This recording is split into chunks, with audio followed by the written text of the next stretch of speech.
এই ব্যক্তি বানিয়েছে এমন মাস্টার প্ল্যান যার গুঞ্জনেই উড়ে গেছে পাকিস্তান, চীন এবং কানাডার হুঁশ।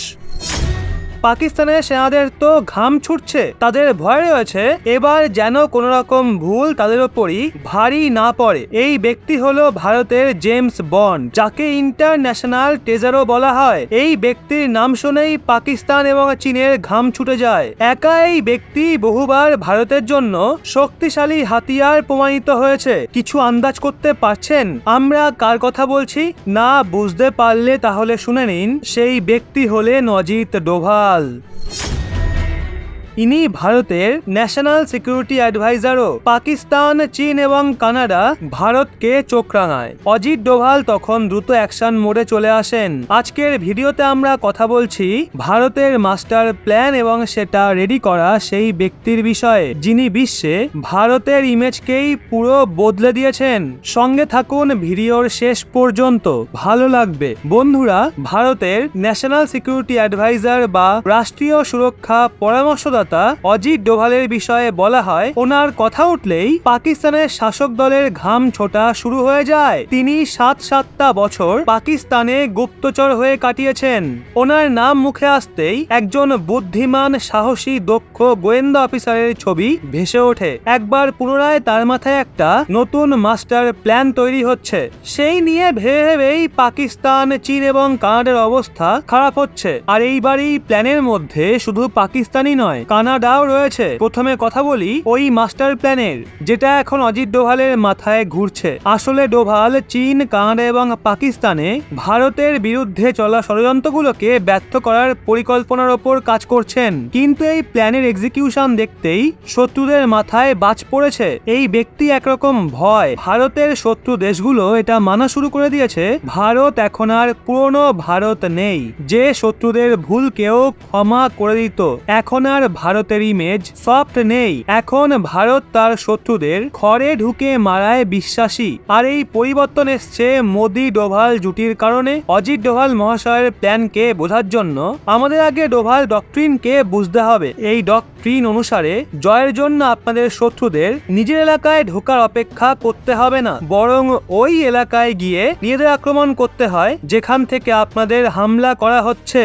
আর এই বিষয়টা পাকিস্তানের থেকে বেশি আর কেউ ভালো বুঝতে পারবে না, কারণ ভারত সেই অনুসারে পাকিস্তানের ভেতরে ঢুকে সার্জিক্যাল স্ট্রাইক করেছিল। তখন ভারত এই বিষয়টা লুকায়নি, বরং জাঁকজমক সহকারে ঘোষণা করেছিল যে হ্যাঁ আমরা এটা করেছি। যদি তাও না শোধরায় তাহলে এরকমটা আবার হবে। অনন্তনাগ ঘটনার পর একবার পুনরায় পাকিস্তান সার্জিক্যাল স্ট্রাইকের ভয় পাচ্ছে। আর এখন তো কানাডাও এই মানেটা ভালো মতো বুঝে গেছে, কারণ এইবার ওই ডক্ট্রিনের পরবর্তী গন্তব্য কানাডাই। তবে বন্ধুরা, আমাদের গন্তব্য তো আপনারাই। যুক্ত হতে চাইছি আপনাদের সঙ্গে, কিন্তু আপনাদের কোনো পাত্তাই নেই। চলে আসুন না, গড়ে তুলি একটা হোয়াটসঅ্যাপ পরিবারও। লিংক কমেন্ট বক্সে দেওয়া রয়েছে। কানাডায় লুকিয়ে থাকা খালিস্তানি এবং তাদের সমর্থক এবার টার্গেট। ট্রুডো সরকার এই ভয়ে কাঁপা শুরু করেছে, কিন্তু এইবার এই পুরো অপারেশন বন্দুক ছাড়াই হবে। কানাডাকে একের পর এক ধাক্কা দেওয়া হচ্ছে, আর এই কূটনৈতিক হামলা বন্দুকের গুলির থেকে বেশি খতরনাক।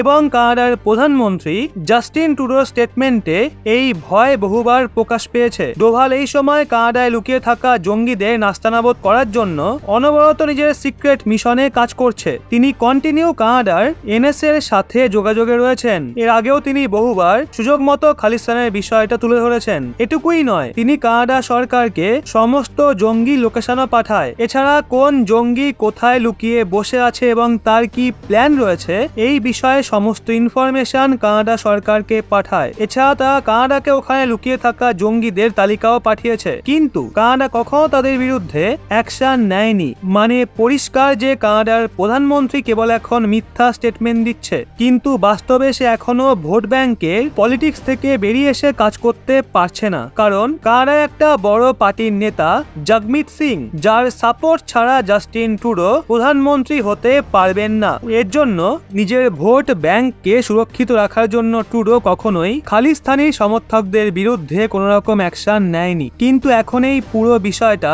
অজিত ডোভাল মহাশয়ের হাতে চলে এসছে। আর একবার পুনরায় ওখানে ডোভাল ডক্ট্রিন লাগু হওয়ার সম্ভাবনা দেখতে পাওয়া যাচ্ছে। ডোভালের লক্ষ্য কতটা খতরনাক হয় এটা এই স্টেটমেন্ট থেকেই আপনি বুঝতে পারবেন।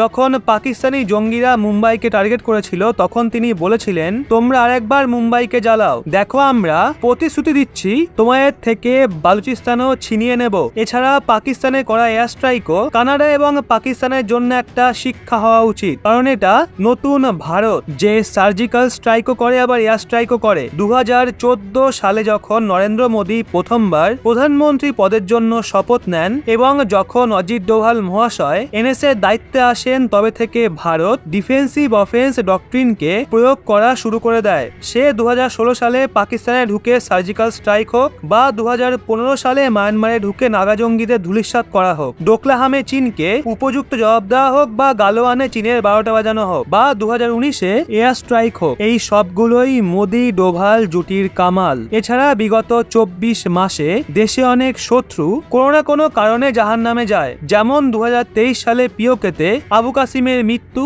2023-এ হিজবুলের জঙ্গি বাসির আহমেদের রাওয়ালপিন্ডিতে মৃত্যু, এছাড়া 2023-এই আলবাদ্রোর কমান্ডার সৈয়দ খালিদ রাজার করাচিতে মৃত্যু, ওদিকে আফগানিস্তানে আজাজ আহমেদের মৃত্যু, 2022-এ জাহুর ইব্রাহিমও টপকে যায়। এছাড়া আরো অনেক জঙ্গি বিগত কিছু মাসে মারা গেছে। আর এইভাবে কানাডাতেও অনেক লুকিয়ে থাকা খালিস্তানি হঠাৎ করেই মারা গেছে, যদিও এখনো অবধি এটা জানা যায়নি যে এই হত্যার পেছনে কার হাত রয়েছে। এর জন্য এখনো অবধি এটা বলা ঠিক না যে এই সমস্ত হামলা ভারতের গোয়েন্দা সংস্থা করেছে। এর জন্য কানাডার যে কোনো দাবিতে কোনো রকম দম নেই, কিন্তু এই পুরো ঘটনার জন্য এখন দুনিয়া ভারতকে এক অন্য চোখে দেখছে। আর এখন ভারতের শত্রুরাও বুঝে গেছে এই বর্তমান ভারত আর সহ্য করার ভারত নেই। তাই এখন কানাডা হোক বা পাকিস্তান সবাই সাবধান হয়ে যাক, এবার তাদের কোনো ভুলকেই আর ক্ষমা করা হবে না। বন্ধুরা, অজিত ডোভাল মহাশয় প্রায় 7-7টা বছর